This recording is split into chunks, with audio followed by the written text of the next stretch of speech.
नमस्कार, मी गौरी सूर्यवंशी. एस मराठीमध्ये आपलं स्वागत. वळूया आजच्या बातमीकडे.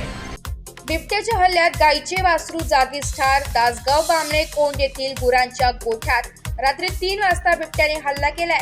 त्यामध्ये गायीचे वासरू बिबट्याच्या हाताला लागले असता त्याच वेळी बिबट्याने गायीच्या वासराला जागीच ठार केले.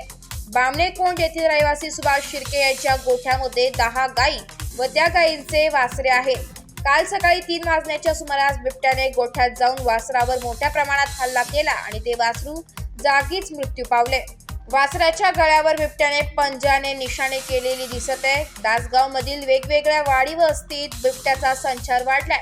काही दिवसांपूर्वी दासगाव येथे जाधववाडी येथील चंद्रकांत लुट्टे यांच्या पुत्राला बिबट्याने जखमी केले होते. त्याचबरोबर मंगेश कामतेकर यांच्या 2 बकऱ्या देखील बिबट्याने ठार मारल्या होत्या. अशा दररोज काही ना काही घटना घडत आहे. शेळी पालन व दुग्ध व्यवसाय करणाऱ्या शेतकऱ्यांमध्ये भीतीचे वातावरण निर्माण झाले.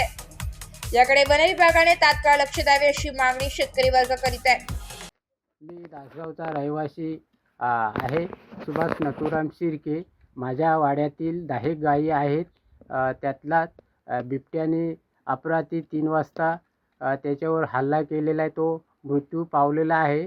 तरी पण माझ्या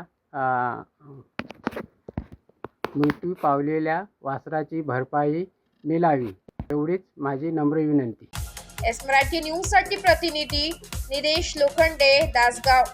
अशाच नवीन ताज्या घडामोडी जाणून घेण्यासाठी आमच्या एस मराठी न्यूज चॅनलला लाईक करा, शेअर करा, सबस्क्राईब करा आणि बेल आयकॉनला क्लिक करायला विसरू नका.